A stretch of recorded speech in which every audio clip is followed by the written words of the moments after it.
One of the biggest challenges that we face across this country as educators, especially when we're dealing with um,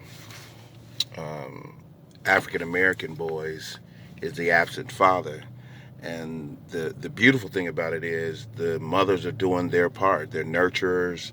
They're um, really taking care of their children, but you can't expect them to be men. And I know this is controversial because I was raised by a single mother in Flint, Michigan, and my mother showed me integrity, strength, character, and my mother showed me what it was to be a woman. But this is controversial. But my mother couldn't show me what it meant to be a man. She showed me how to be respectful, how to respect women, how to have courage, but there's a difference. And I was able to observe strong men in my life um, that I admired that helped me shape the kind of man I wanted to be. A lot of our boys have that, but sometimes that perception of manhood goes back to that word nigga. You know, I'm a real A nigga, and this how we do. And a real man not gonna let you call him a nigga. And all this stuff about, well, we got our power back by calling each other nigga, and the other races can't use it, especially white people. The biggest challenge you have there is it's like we've given our kids some kind of empowerment by allowing them to call each other nigga. And the problem with that is true empowerment in this system of things is giving our kids an inheritance of some real estate, giving our kids an inheritance of some stocks and some bonds, and letting them understand that they have monetary inheritance. We talking about letting them call each other nigga, and that hurts the other race. That's like saying to our children here, drink this poison, nigga, and then hope your enemy dies. There's nothing empowering about the word nigga. And then I ask myself all the time, dealing with our children that I teach every day, who benefits by us calling each other nigga, allowing our kids to call each other nigga? Who benefits from that? Where do our children benefit by saying, yeah, I'm a nigga? And I know most of you who listen to this, who use the word, gonna say, well, I'm stronger and I'm a better person. And some of you may even say, I'm a better man because I'm a nigga.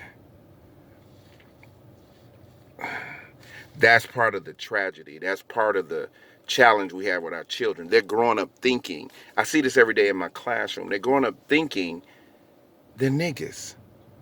And then when I show a movie, and I've done this for 30 years, I'll show a movie like um, the Tuskegee Airmen, and all these kids who came during the Obama years who see the Tuskegee Airmen and how there's different parts in there where they use the word nigga, and they're being belittled for being a nigga by the white people in the movie. And I'll always have students come to Ms. Ferguson, but they're using the word nigga.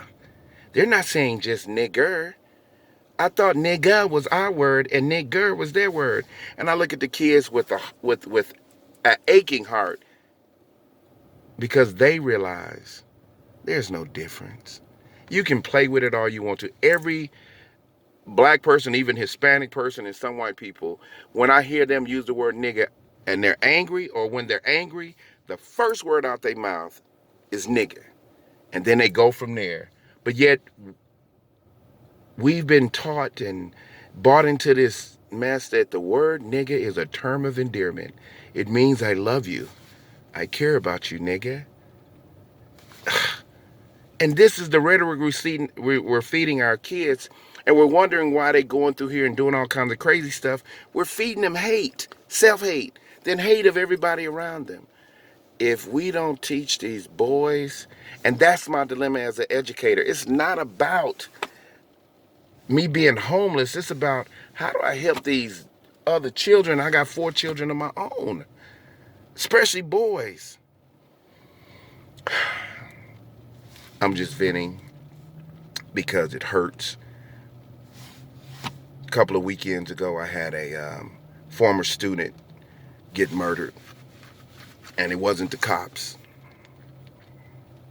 take it how you want it. I teach all children.